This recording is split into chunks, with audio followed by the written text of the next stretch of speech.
আশরাফপুর কাজীবাড়িতে দুর্দর্শ চুরি, গেটের তালা ভেঙে, দরজার তালা ভেঙে ভিতরে প্রবেশ করছে। চলুন আমরা বিস্তারিত জানার চেষ্টা করি। আমি মোহাম্মদ জহিরুল ইসলাম, আমি কাজীর সহকারী। আমি আসি দেখি যে তালা বাঁকা হয়ে রয়েছে। এরপরে যায়া প্রথম গেটে তালা বাঁকা, এটা ইয়ার হয়ে যে ভিতরে দ্বিতীয় মানে তালা বাঁকা করে করে রাখছে। এরপরে যায় যে দরজা খোলা, কাগজপত্র সব জায়গা কিষান করে হালে এসছে। এটা কোন কোন গেটের তালা ছিল সেটা দেখান। এটা এটা কি ভাঙা ছিল? এই তালাটা ভাঙা পাইছেন না? সকালে। আর আর আর ওইটা সিসি ক্যামেরা গুলো তো উঠে রাখছে। সিসি ক্যামেরা কি চলে? হ্যাঁ, মানে সিসি ক্যামেরা অন্যদিকে ফিরে লাইছে।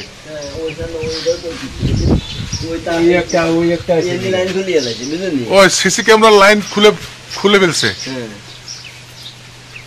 সিসি ক্যামেরার লাইন খুলে ফেলছে। এটা কি অবস্থা দেখছেন? এটাও দেখছে মানে আমরা আপলাইন না, কিন্তু এটা দেই পরে ওই চোদ্দটা দিয়ে কি ওইটা দিয়ে খোলা, মানে এটা আপডেট না ছিল। এই তালা ভাঙে লেছে, এই তালাটা ভাঙে লেছে, এটা ভাঙে লেছে। তা কি কি নিচে জানেননি? কাজী সাহেব কই? কাজী সাহেব আসবে না? কাজী সাহেব জানাইছেন? হাবিব সাহেব জানাইছেন? সাথে জানাইছেন। তুমি আসতেছে না?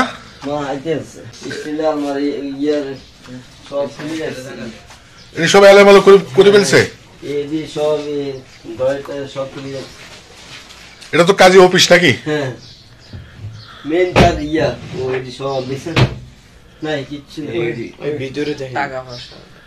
এই কোন টাকা পয়সা আসল নাকি?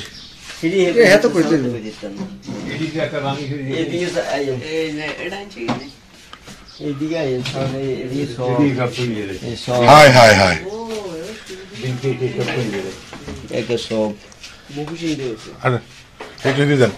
এটা স্টেশনারি না?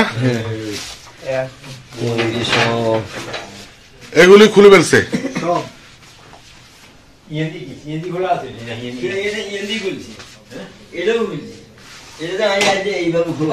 তাহলে বাসায় তো এদিকে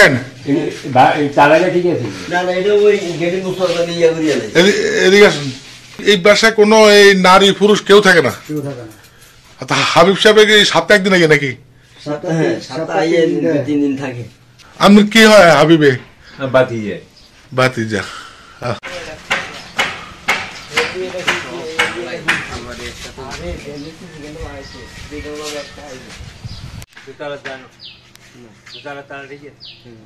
আচ্ছা হাবিব সাহেব, কালকে যে আপনার ঘরে যে চুরি হলো, আপনি তো কুমিল্লা ছিলেন না? তো আপনি কুমিল্লা থেকে মাত্র আসলেন, তো আপনি চেক করছেন কি কি নিচে, আপনার কিভাবে চোর টোর ঢুকছে একটু বিস্তারিত বলেন তো, কি কি আপনার নিচে চোররা? না, আমি ওই প্রথম আমার কালকে রাত্রে গেছে মাগরিবের পরে আমি কুমিল্লা রওনা দিছি। যাওয়ার পরে একটা ফোন আসছিল যে আপনি বাড়িতে আছেন কিনা। আমি বললাম যে না। তো বললো যে কোথায়? আমি বললাম কুমিল্লা, আপনি একদিন পরে আসেন, এটাই বলছে। তারপর তো আমি বাড়িতে ওই আমার অফিস স্টাফ আছে, উনি ওই প্রত্যেকদিন সকালে 10টা অফিস খোলার পরে আবার 10টার দিকে আসি, বাড়িটা এইগুলা দেখিয়ে যায়। উনি আসি, আমার ফোন দিল 10টা 35-এ যে তার বাড়িতে সব তালা টালা সবগুলো ভাঙা, আপনার গেটের দরজার তালা ভাঙা, ক্যারাপসেল গেটের তালা ভাঙা, তারপর আপনার মেইন গেটটারও তালা ভাঙা, সাবাল টাবাল দিয়ে ভাঙা, সিসি ক্যামেরা গুলো সব উল্টো ফল্ট করে রাখছে। পরে আমি তাড়াতাড়ি সিএনজি ডাইরেক্ট নিয়ে এখন আসলাম। আসি দেখতেছি যে আমার ইসলামের সকল জিনিসপত্র এলোমেলো করে রাখছে। এখনো আমি জানতে পারতেছি না কি কি নিছে, কি রয়েছে। তবে আমার ওই ডেবিট কার্ড, ক্রেডিট কার্ডের যে কাগজপত্র গুলো ছিল এগুলো নিয়ে গেছে। মানি ব্যাগে মনে হয় 4-5 হাজার টাকা ছিল, সেটা নিছে। আর আমার যে ইস্টারামেতে ছিল, এটা আসলে আমরা কেউ ধরি নাই, এটা আমাদের 3 ভাই থাকি। তো আমার কিছু স্বর্ণ গয়না আম্মা ওখানে রাখি গেছে। সন্দুক ভেঙে আপনার স্বর্ণ কতটা ছিল? এটা 5 ভরি স্বর্ণ ছিল। এটা সবাই বলছে আসার পরে দেখবে। আসার পর আমরা 3 ভাই দেখবো যে বাবুনেরা আসলে, ওরা তো প্রবাসে থাকে। এখন থানা পুলিশকে জানাইছেন? জি, আমি এসআই মিজান স্যাররা জানাইছি। ওসি স্যার ফোন দিছিলাম প্রথম, উনি বললো যে আপনাদের দায়িত্বে যিনি আছেন ওনাকে জানান। তো স্যার বলছে যে আমি পাঠাচ্ছি ওনাকে, 20 মিনিটের ভিতরে আসতেছে।